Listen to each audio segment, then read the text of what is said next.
Hi, Jeff Spira here, and I want to talk to you today about a boat called the Railbird. Now, customer, I don't know, a few years back sent me a few pictures and said he would like one of these types of boats that was very popular in the backwaters of the Chesapeake Bay and the salt flats behind the bay and in the area around Virginia and Maryland, and he sent me these pictures that I'm showing you now. And these boats go back over 100 years, and they were what he called poling skiffs. So they've been pretty popular for that sort of thing back in the back bay. So I took it as a challenge and designed up what I call the Railbird, and this was a be a comfortable boat for use in those kind of waters, and they use them for fishing, of course, and they use them for duck hunting quite a bit.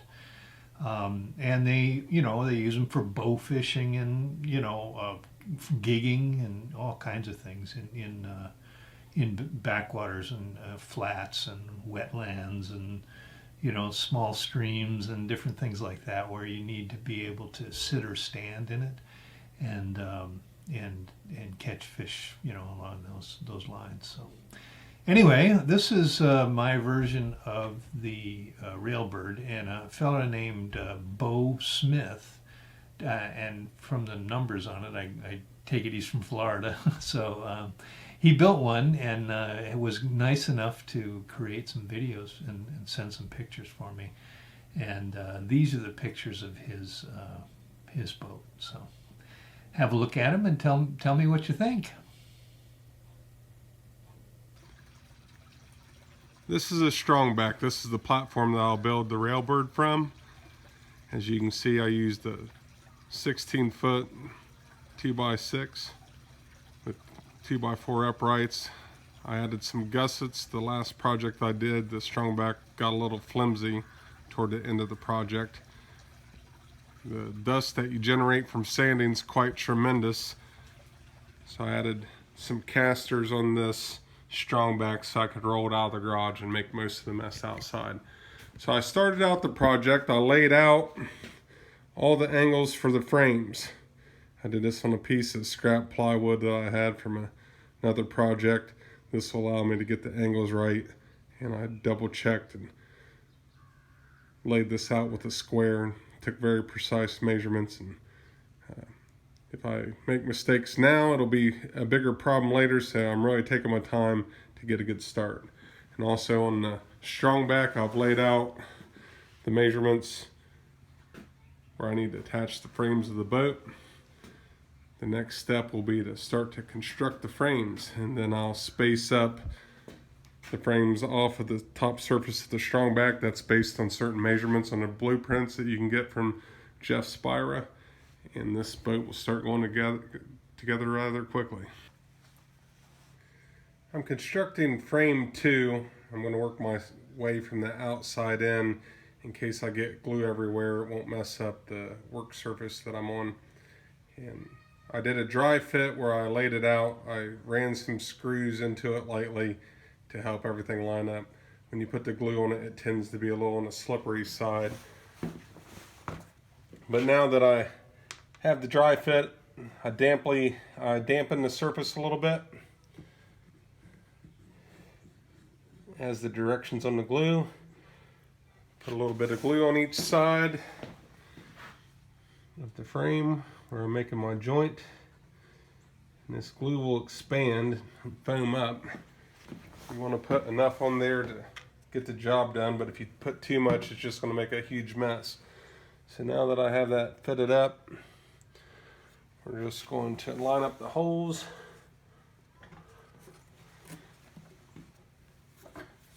And the screws will act as my clamp.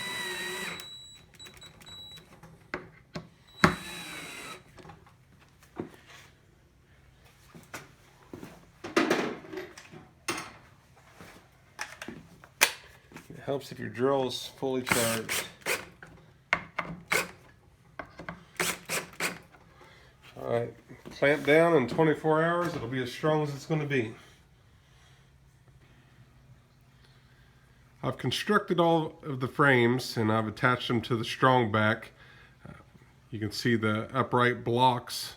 That's the space the frames off of the top surface of the strong back. That's laid out in the blueprints.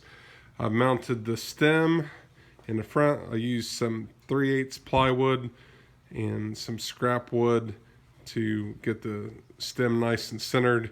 I cut some chunks off of that 2x6 support to allow the chine log to attach in to the keel here. I cut notches in the bottom of the frames for the keelson. I've laid out the cuts for the chine logs. When you're constructing the frames, you can set the screws in a way that you don't have to remove them before you cut the chine logs. The glue will hold everything together. If you accidentally put a screw in the wrong spot, well, you can take it out to notch it out.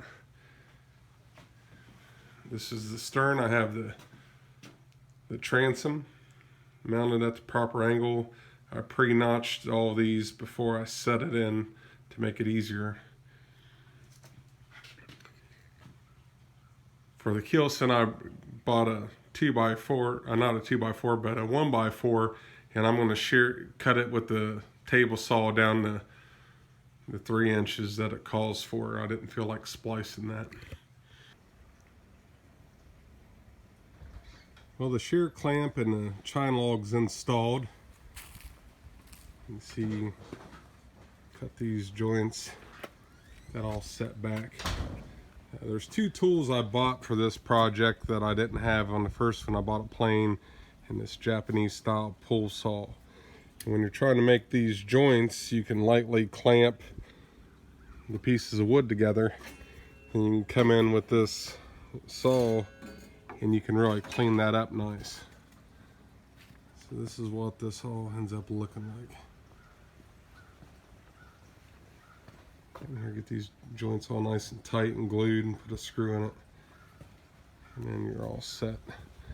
Once you get that, you just set a piece of plywood up on the side, do a rough tracing, and you pull that out and you cut out the rough cut, and I screw it on there, and then I take the rough edges and I use a belt sander and I clean everything up to get a nice surface.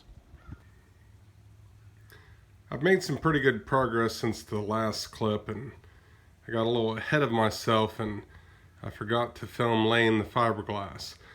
But I did 2 layers of 6-ounce fiberglass cloth. After wetting down the wood with the epoxy, I stretched the fiberglass over it, worked out all the ripples, and ended up soaking it down to make sure I had good penetration with the epoxy, and it came out pretty nice. So now I have flipped the boat over. I'm starting to clean up the frames. I'm adding a few pieces into the floor. I'm going to put a deck in this. The blueprints call for 3/8 plywood on the bottom, although on the supply list it said 4 sheets of quarter. And I decided that I wanted to put a deck in this boat, so I ended up going with 1/4 inch sandy ply. I'm adding a few frames, and I'm going to deck the whole thing with 1x material. And I think that's going to be a real nice product. I'm really wanting to celebrate the wood. I'm not going to paint this one. Kind of see, got a little sanding got away from me there a little bit. But it has a nice little wood grain pattern that you can see through the fiberglass.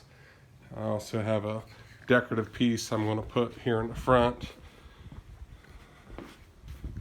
I'm about to epoxy that on, and that'll match my paddle. I'm making a stand-up paddleboard style paddle that's laminated with a couple different types of wood. I'll also make a push pole, and I'll probably also get a trolling motor for this rig. I hope to do some serious fishing. I've decided to put a wood deck. I really wanted to celebrate the wood in this project. Before I put the deck down, I painted the bottom red. I used some car primer and I used some enamel paint to really make sure that everything was sealed up well. This is 1x material, and when I mocked it up it was a bit heavy, so I took the table saw and I thinned up all the 1x3s, 1x4, 1x2s, and I made them 9/16 inch thick. I added a couple support frames between the frames of the boat, so there's only about 19 inches span, so it'd be a lot like a pallet. Now the weight's much more manageable. Well, we're coming up on the moment of truth. There's a few little touch-up areas to do on the finish, but essentially this is finished. I got a little stand-up paddleboard paddle to test it with. I'll put a trolling motor on it when I get out in the salt water. This lake that I'm in is pretty deep, so poling it around is not going to work for here, but I'll build a pole so I can creep up on the fish in the salt flats there. This is the launch of the Railbird.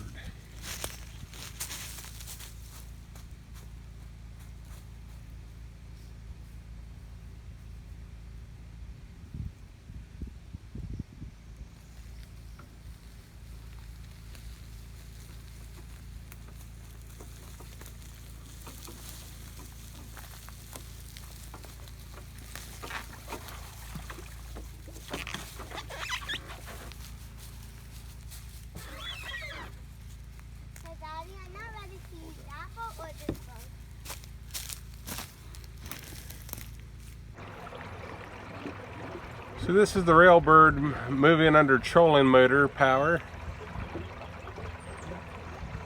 Very nice little ride. Still stable. I have the trolling motor, the battery, my son, myself. So we're looking at probably 350 pounds of cargo. And it's doing just fine. I really love this little boat. It's very versatile. Had to do a little modification in the back so that I can adjust the trolling motor while I'm still in it. At the weight capacity, and I'm a pretty big guy. So I got a little reserve buoyancy for the husky gentleman.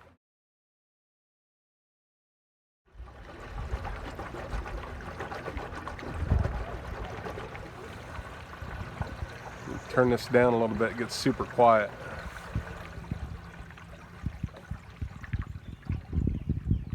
Just creep right up on those redfish.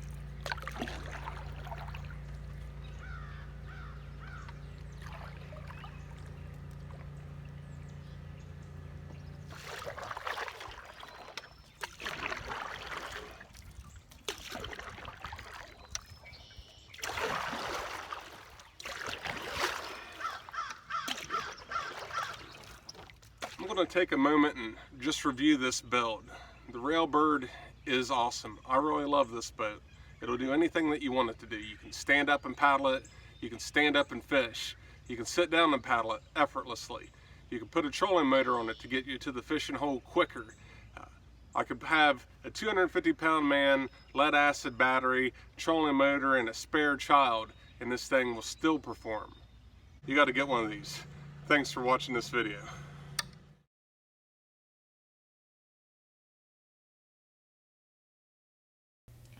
Well, he obviously did a very nice job of building it, and you know, I know he's very proud of it, and he's very happy with the performance, and so that's a great thing. I'm glad he posted these or sent them to me. Anyway, I gave him a Dropbox so he could drop the pictures and the videos in there, and so I was able to make this video. If you liked it, be sure and share it with your friends who you think might be interested in one of these boats, and of course subscribe and hit that bell notification, and we'll see you on the next one. Thanks for watching.